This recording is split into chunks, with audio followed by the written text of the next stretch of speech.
ಭಾಳಷ್ಟು ಜನರಿಗೆ ಅಂತಂದರೆ ಕೆಟ್ಟ ಸಮಯ ಇರುತ್ತೆ, ಕೆಟ್ಟ ಒಂದು ತೊಂದರೆ ಇರುತ್ತೆ, ಹೇಳ್ಕೊಳಕ್ಕಾಗದಿರೋಂಥ ಒಂದು ಕೆಟ್ಟ ಸಮಯ, ಬಗೆಹರಿಸ್ಕೊಳಕ್ಕಾಗದೇ ಇರೋಂಥ ಒಂದು ನೋವು, ದುಃಖ, ಹಿಂಸೆ, ಈ ಥರದ್ದನ್ನು ನನ್ನ ಕೆಲ ಆಗೋದೇ ಇಲ್ಲ, ಉದ್ಧಾರ ಆಗೋಕ್ಕೆ ಸಾಧ್ಯ ಇಲ್ಲ, ನಾನು ಪಾಪರ ಆಗ್ಬಿಟ್ಟಿದ್ದೀನಿ, ಹಿಂಸೆ ಆಗ್ಬಿಟ್ಟಿದೆ, ತೊಂದರೆ ಆಗ್ಬಿಟ್ಟಿದೆ, ಜೀವನದಲ್ಲಿ ಎದ್ದು ಬರೋಕ್ಕೆ ಆಗಲ್ಲ, ಅಂಥ ಒಂದು ಸಮಸ್ಯೆಗೆ ಸಿಕ್ಕಾಕೊಂಡ್ಬಿಟ್ಟಿದ್ದೀನಿ. ಏನು ಮಾಡೋದು? ಬ್ರಹ್ಮ ನನ್ನ ಹಣೆ ಬರದಲ್ಲಿ ಇಷ್ಟೇ ಬರೆದ್ಬಿಟ್ಟಿರೋದು ಅನ್ನೋಂಥವರು ಕೂಡ ಈ ಒಂದು ಮಂತ್ರವನ್ನು ನೀವು ಕೇವಲ 9 ದಿನ ನೀವು ಜಪಿಸಿದ್ರೆ ಸಾಕು, ನಿಮ್ಮ ಹಣೆ ಬರಹವೇ ಬದಲಾಗುತ್ತೆ. ಓಂ ಶ್ರೀಂ ಶ್ರೀಂ ಕ್ಲೀಂ ಗ್ಲೌಂ ಗಂ ಗಣಪತಿಯೇ ವರವರದೆಯೇ ಮಮ ನಮಃ. ಸ್ವಲ್ಪ ಸ್ಟಾರ್ಟಿಂಗ್ ನಿಮ್ಗೆ ಕಷ್ಟ ಆಗ್ಬೋದು, ಆದರೆ ನಿಮಗೆ ಜೀವನದಲ್ಲಿ ತುಂಬ ಯಶಸ್ಸನ್ನು ಕೊಡುತ್ತೆ, ಕಷ್ಟಗಳಿಂದ ಎದ್ದು ಬರುವಂಥ ಶಕ್ತಿಯನ್ನು ಕೊಡುತ್ತೆ ಈ ಒಂದು ಮಂತ್ರ.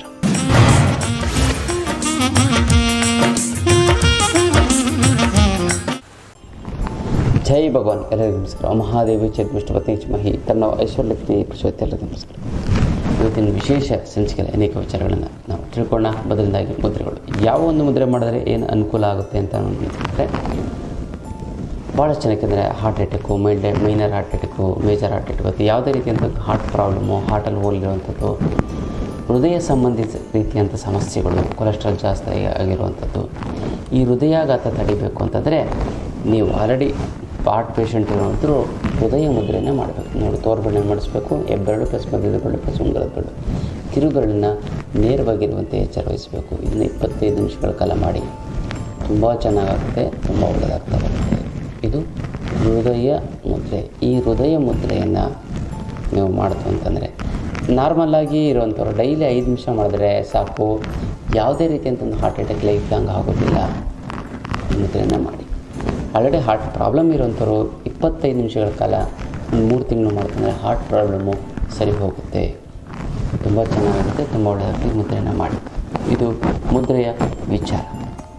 ಇನ್ನು ಬರಬೇಕಾಗಿರೋ ದುಡ್ಡು ಬರ್ತಾ ಇಲ್ಲ ಅಂತಂದರೆ, ಕೊಡೋರಿಗೆ ಕೊಡೋಕ್ಕಾಗ್ತಾ ಇಲ್ಲ ಅಂತಂದರೆ, ಸಿಕ್ಕಾಬಟ್ಟೆ ಸಾಲ ಆಗಿತ್ತು ಅಂತಂದರೆ, ಗುರುಗಳೇ ದುಡ್ಡು ನೀರು ಥರ ಖರ್ಚಾಗ್ತಾಯಿದೆ ಗುರುಗಳೇ, ಏನು ಮಾಡಬೇಕು ಅನ್ನೋದು ಗೊತ್ತಾಗ್ತಾನೇ ಇಲ್ಲ. ಇನ್ನು ಕೆಲವರು ಗುರುಗಳೇ ಫೋನ್ ಮೇಲೆ ಫೋನು, ಮೆಸೇಜ್ ಮೇಲೆ ಮೆಸೇಜ್, ಗುರುಗಳೇ ಸಾಲದವರು ದುಡ್ಡು ಕೊಡು, ಇಲ್ಲಾಂತಂದರೆ ಮನೆ ಹತ್ರ ಬಂದು ಗಲಾಟೆ ಮಾಡ್ತೀನಿ, ಕಂಪ್ಲೇಂಟ್ ಕೊಡ್ತೀನಿ, ನಾನು ಕೇಸ್ ಹಾಕ್ತೀನಿ ಅಂತ ಎಲ್ಲ ಎದುರಿಸ್ತಾ ಇದ್ದಾರೆ. ಭಯ ಆಗ್ತಾಯಿದೆ ಗುರುಗಳೇ, ಏನು ಮಾಡೋದು? ಎಷ್ಟೊಂದು ಜನಕ್ಕೆ ದುಡ್ಡು ಕೊಟ್ಕೊಂಡು, ನಮ್ಗೆ ಬೇಕಾಗಿದ್ದವ್ರಿಗೆ ದುಡ್ಡು ಕೊಟ್ಬಿಟ್ಟಿದ್ದೀನಿ ಗುರುಗಳೇ, ವಾಪಸ್ ಕೇಳ್ತೀನಿ, ಕೊಡ್ತಾಯಿಲ್ಲ, ಫೋನ್ ಕಟ್ ಮಾಡ್ತಾರೆ, ಮಾತಾಡ್ಸೋದೇ ಬಿಟ್ಬಿಟ್ಟಿದ್ದಾರೆ ಅಂತಾರೆ. ಇಂಥವ್ರಿಗೆಲ್ಲ ಈ ದುಡ್ಡು ಯಾವುದೇ ರೀತಿಯ ದುಡ್ಡು ವಾಪಸ್ ಬರಬೇಕು ಅಂತಂದರೆ ಇದಕ್ಕೆಲ್ಲ ಏಕೈಕ ರಾಮಬಾಣ ಅಂದರೆ ಅಷ್ಟಲಕ್ಷ್ಮಿ ಯಂತ್ರ. ಈ ಒಂದು ಅಷ್ಟಲಕ್ಷ್ಮಿ ಯಂತ್ರವನ್ನು ಮನೇಲಿಟ್ಟು ಪೂಜೆ ಮಾಡಿ, ಅದು ಎಂಥದ್ದೇ ರೀತಿಯಾದಂಥ ಸಮಸ್ಯೆಗಳು, ಹಣಕಾಸಿನ ಸಮಸ್ಯೆ ಇದ್ರೂ ಕೂಡ ಸಂಪೂರ್ಣವಾಗಿ ನಿವಾರಣೆ ಆಗುತ್ತೆ ಅಂತಲ್ಲ. ಎಸ್ಪೆಷಲಿ ಈ ಒಂದು ಯಂತ್ರ ಅಂದರೆ ಅದ್ಭುತವಾದಂಥ ಯಂತ್ರ. ಇದನ್ನು ಸಾಲ ಸೋಲ ಇರುವಂಥವ್ರು ಮಾತ್ರ ತೊಗೋಬೇಕು ಅಂತ ಅಲ್ಲ ಗುರುಗಳೇ. ನನಗೆ ಸಾಲ ಸೋಲಗಳು ಏನಿಲ್ಲ, ಆದರೂ ನಾನು ಸೈಟ್ ತೊಗೊಂಡಿಲ್ಲ, ಮನೆ ಕಟ್ಟಿಲ್ಲ, ಮತ್ತು ಇಂಪ್ರೂವ್ಮೆಂಟ್ ಆಗಿಲ್ಲ ಗುರುಗಳೇ. ಫೋನ್ ಇನ್ನೊಂದು ಬಳಸ್ತೀನಿ ಅಂತಂದರೆ, ನಮ್ಮ ಮಕ್ಕಳಿಗೆ ಒಳ್ಳೆ ಕಡೆ ಎಜುಕೇಷನ್ ಕೊಡೋಕೆ ಲಕ್ಷಾಂತರ ರೂಪಾಯಿ ಆಗುತ್ತೆ, ಏನು ಮಾಡೋದು ಅನ್ನೋದು ಗೊತ್ತಾಗ್ತಾ ಇಲ್ಲ. ಇನ್ನೂ ಕೆಲವರು ಹೇಳ್ತಾರೆ, ಗುರುಗಳೇ ನನ್ನದು ಮಕ್ಳಿಗೆ ಒಳ್ಳೆ ಕಡೆ ಮದುವೆ ಮಾಡೋಕ್ಕಾಗಲ್ಲ ಗುರುಗಳೇ, ಸುಮ್ಮನೆ ಮನೇಲಿ ಕೂತಿದ್ದಾರೆ, ದುಡ್ಡಿಲ್ಲ ಅಂತ ಅಂದ್ಬಿಟ್ಟು ನನಗೆ ಗಂಡೆ ನೋಡೋಕ್ಕೆ ಹೋಗಿಲ್ಲ ಅಂತ. ಎಷ್ಟು ಕಷ್ಟ ಗೊತ್ತಲ್ಲ. ಇದಕ್ಕೂ ತಲೆ ಕೆಡಿಸ್ಕೊಬೇಡಿ. ಇಂಪ್ರೂವ್ಮೆಂಟ್ ಆಗಬೇಕು ಅಂತಂದರೆ, ಮತ್ತು ಭಾಳಷ್ಟು ಜನ ಕಾರ್ಗಿರ್ ತೊಗೊಂಡು ಓಡಾಡಬೇಕು, ನಮ್ಮ ಫ್ರೆಂಡ್ಸ್ ರಿಲೇಟಿವ್ಸ್ ಎಲ್ಲ ತೊಗೊಂಡು ಓಡಾಡ್ತಾರೆ, ಒಡವೆಗಳು ಮಾಡಿಸ್ಕೋಬೇಕು ಅಂತಂದರೆ ಆಗ್ತಾಯಿಲ್ಲ ಗುರುಗಳೇ. ಅದಕ್ಕೂ ಕೂಡ ಏಕೈಕ ರಾಮಬಾಣ ಅಂದರೆ ಅಷ್ಟಲಕ್ಷ್ಮಿ ಯಂತ್ರನೇ ಅಲ್ಲ, ಪ್ರತಿಯೊಬ್ಬರ ಮನೆಯಲ್ಲೂ ಕೂಡ ಇರಬೇಕು. ಮತ್ತು ಯಾಕಂದರೆ ಹಣಕಾಸು ಏನಿಲ್ಲದಿದ್ರೂ ಕಡೆಗೂ ನಡೆಯುತ್ತೆ, ಆದರೆ ದುಡ್ಡಿಲ್ಲ ಅಂತಂದರೆ ಕೂಡ ಜೀವನ ನಡೆಯೋದೇ ಇಲ್ಲ. ಅದಕ್ಕೋಸ್ಕರ ಆ ದುಡ್ಡು ಏನಂತಂದರೆ ದೃಷ್ಟಿ ದೋಷದಿಂದನೋ, ಬೇರೆ ಯಾವುದೋ ರೀತಿಯಂಥ ಸಮಸ್ಯೆಯಿಂದನೋ, ಕರ್ಮಗಳಿಂದನೋ, ಈ ಒಂದು ನಮಗೆ ಹಣಕಾಸಿನ ಅಭಾವ ಸಡನ್ನಾಗಿ ಚೆನ್ನಾಗಿ ನಡೀತದೆ, ಇದ್ದಕ್ಕಿದ್ದಂಗೆ ಲಾಸ್ ಆಗಿಬಿಡ್ತದೆ, ಇದ್ದಕ್ಕಿದ್ದಂಗೆ ವ್ಯಾಪಾರ ನಿಂತೋಗ್ಬಿಡುತ್ತೆ. ಅದಕ್ಕೋಸ್ಕರ ನೀವೇನು ಮಾಡಿ, ಅಷ್ಟಲಕ್ಷ್ಮಿ ಅಂತವನ್ನ ಮನೇಲಿ ಇಟ್ಟು ಪ್ರತಿಷ್ಠಾಪನೆ ಮಾಡಿ. ಗೊತ್ತಲ್ಲ, ತುಂಬ ಒಳ್ಳೆಯದಾಗ್ತಾ ಬರುತ್ತೆ, ತುಂಬ ಚೆನ್ನಾಗ್ತಾ ಬರುತ್ತೆ ಗೊತ್ತಲ್ಲ. ನಾವು ಮಾಡ್ಕೊಳ್ಳಿ. ಅದೆಂಥದ್ದೇ ಹಣಕಾಸಿನ ಸಮಸ್ಯೆನ ಮನೇಲಿ ಇಟ್ಟು ಪೂಜೆ ಮಾಡಿ ನಿವಾರಣೆ ಆಗ್ಬಿಡುತ್ತೆ. ಅಂತಲ್ಲ ಏಕೆ ಮುಟ್ಟು ಕಟ್ಟು ಚಟ್ಟು ಮಡಿ ಮೈಲಿಗೆ ಸೂತ್ಕ ಗೀತ್ಕ ವೆಜ್ಜು ನಾನ್ ವೆಜ್ಜು ಜಾತಿ ಗೀತಿ ದಿಕ್ಕು ಗಿಕ್ಕು ಆ ಥರದ್ದು ಏನೂ ಇಲ್ಲ. ಇಟ್ಟರೆ ಸಾಕು ಕೆಲಸ ಆಗುತ್ತೆ. ದೇವರ ಮನೆಯಲ್ಲಾರು ಇಡ್ಬೋದು, ಬೀರಿನಲ್ಲಾರು ಇಡ್ಬೋದು. ಪ್ರತಿದಿನ ಪೂಜೆ ಮಾಡಲೇಬೇಕು ಅಂತ ಕಂಡೀಷನ್ ಏನಿಲ್ಲ. ಸುಮ್ಮನೆ ಇಟ್ಬಿಡಿ, ಅದು ಪಾಡೋದು ಕೆಲಸ ಮಾಡ್ತಾ ಇರುತ್ತೆ. ನಿಮಗೆ ಅದೆಂಥದ್ದೇ ಹಣಕಾಸಿನ ಅಭಾವ ಬಂತಂದರೆ ಯಾವುದೋ ರೀತಿಯ ದುಡ್ಡು ಬಂದರೆ ಪ್ರಾಬ್ಲಮ್ಸ್ ಆಗುತ್ತೆ. ಭಾಳಷ್ಟು ಜನ ಇಲ್ಲಿ ಗುರುಗಳೇ ತೊಗೊಂಡೋಗಿ 3-4 ತಿಂಗಳಾಯ್ತು ಗುರು, ಅರ್ಧ ಸಾಲ ತೀರಿಸ್ಬಿಟ್ಟಿದ್ದೀವಿ ಅಂತಾರೆ. ತುಂಬ ಖುಷಿಯಾಗುತ್ತೆ. ಇನ್ನು ಕೊರಿಯರಲ್ಲಿ ಕಳಿಸೋದಕ್ಕಾಗೋದಿಲ್ಲ, ನೇರವಾಗಿ ಖುದ್ದು ನನ್ನ ಭೇಟಿಯಾಗಿ ತೊಗೊಂಡು ಹೋಗಬೇಕು. ಅಥವಾ ನಿಮ್ಮ ಕಡೆಯವ್ರನ್ನ ಯಾರು ಕಳಿಸಿ, ಅಥವಾ ನಿಮ್ಮ ಮನೆಯವ್ರನ್ನ ಯಾರು ಕಳಿಸಿ, ಅವ್ರ ಕೈಲಿ ಕೊಟ್ಟು ಕಳಿಸಿ, ಅವ್ರು ನೇರವಾಗಿ ನಿಮ್ಮ ಮನೆಗೆ ತಂದು ಕೊಡ್ತಾರೆ. ತುಂಬ ಚೆನ್ನಾಗಾಗುತ್ತೆ, ಒಳ್ಳೆಯದಾಗ್ತಾ ಬರುತ್ತೆ. ಎಂಥದ್ದೇ ನೀವು ಏನೇ ತಲೆ ಕೆಡಿಸ್ಕೊಬೇಡಿ.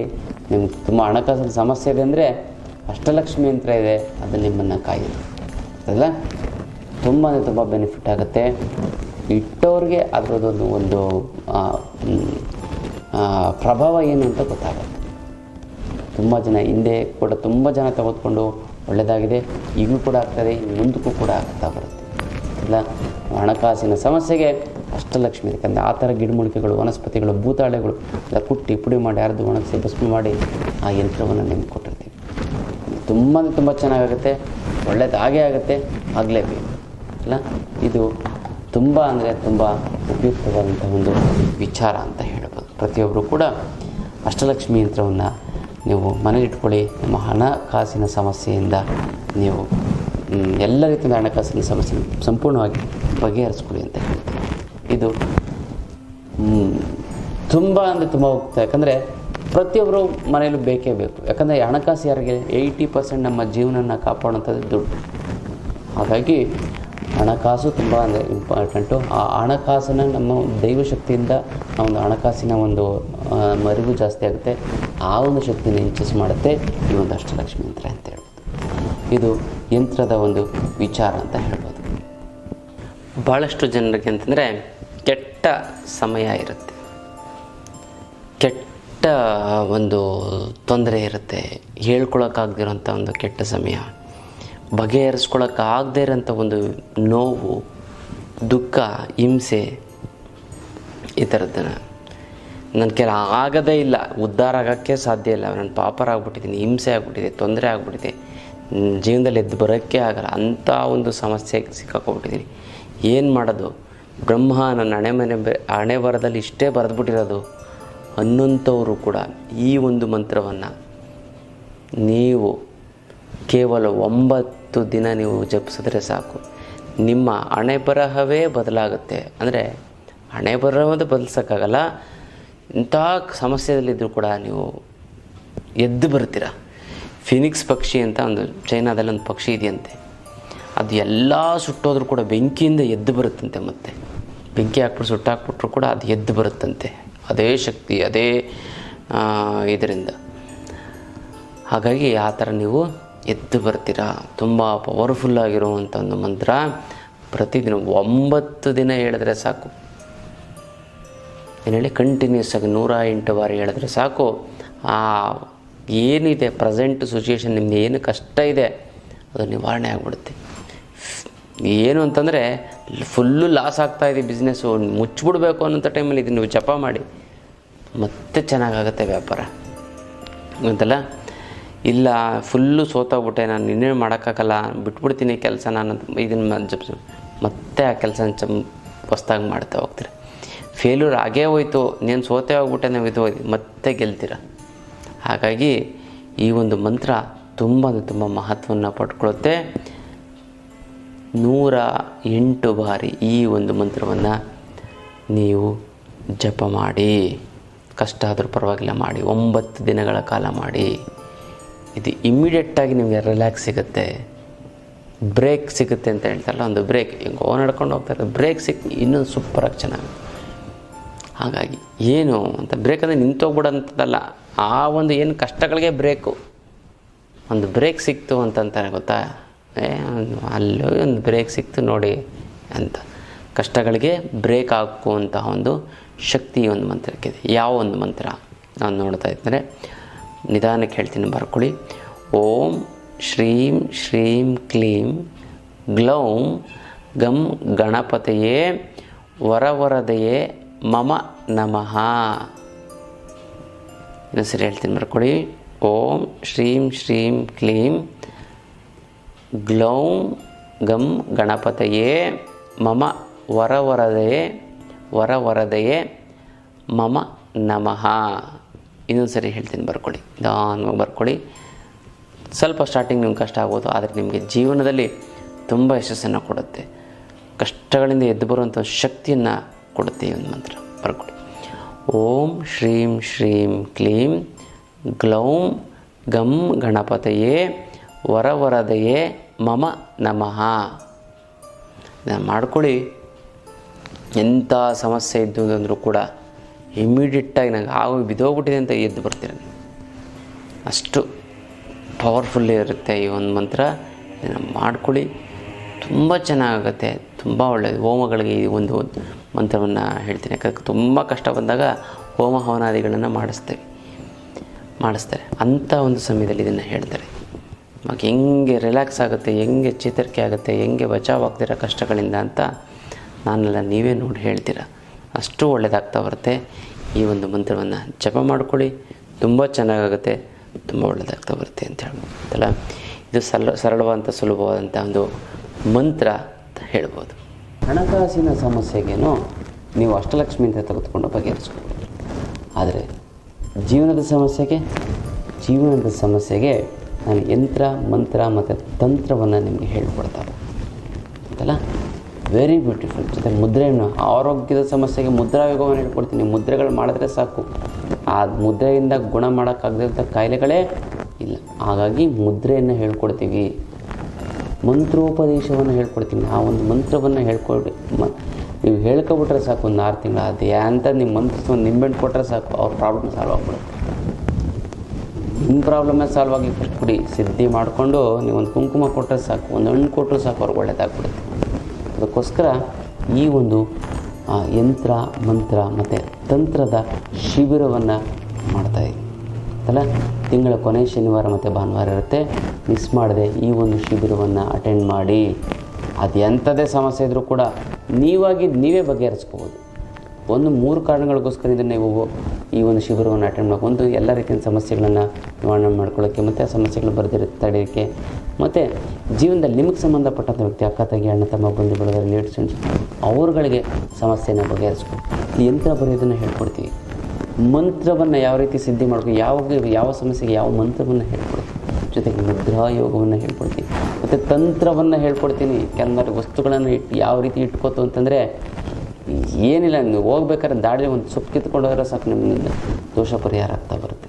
ಒಂದು ಸೊಪ್ಪು ಕಿತ್ಕೊಂಡು ಒಂದು ಜೋಬಲ್ಲಿ ಬಲಗಡೆ ಜೋಬಲ್ಲಿ ಇಟ್ಕೊಂಡು ಹೋಯ್ತು ಅಂತಂದರೆ ಅದು ಯಾವ ಸೊಪ್ಪು ಅನ್ನೋಂಥದ್ದು ನಾನು ನಿಮಗೆ ಶಿಬಿರದಲ್ಲಿ ಹೇಳ್ಕೊಡ್ತೀನಿ.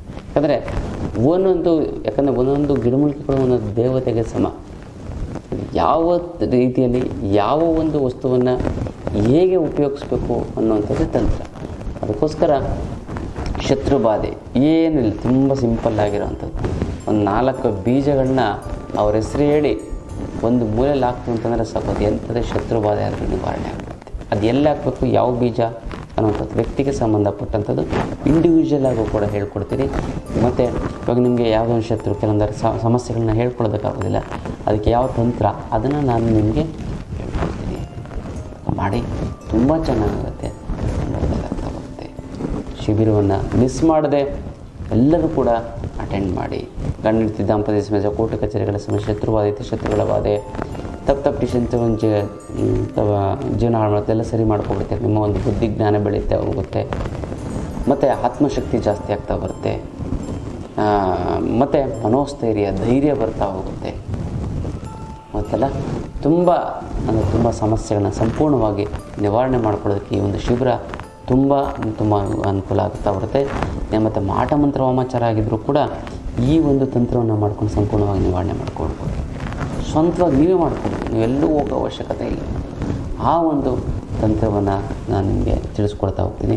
ಮಿಸ್ ಮಾಡದೆ ಅಟೆಂಡ್ ಮಾಡ್ತಾ ಬನ್ನಿ ಅಂತ ಹೇಳಿ ಇದು ಶಿಬಿರದ ವಿಚಾರ ಅಂತಲ್ಲ. ನೆಕ್ಸ್ಟ್ ವಿಚಾರಗಳನ್ನ ತಿಳ್ಕೊಳ್ಳೋಣ ಮುಂದಿನ ಸಂಚಿಕೆ. ಅಲ್ಲಿವರೆಗೂ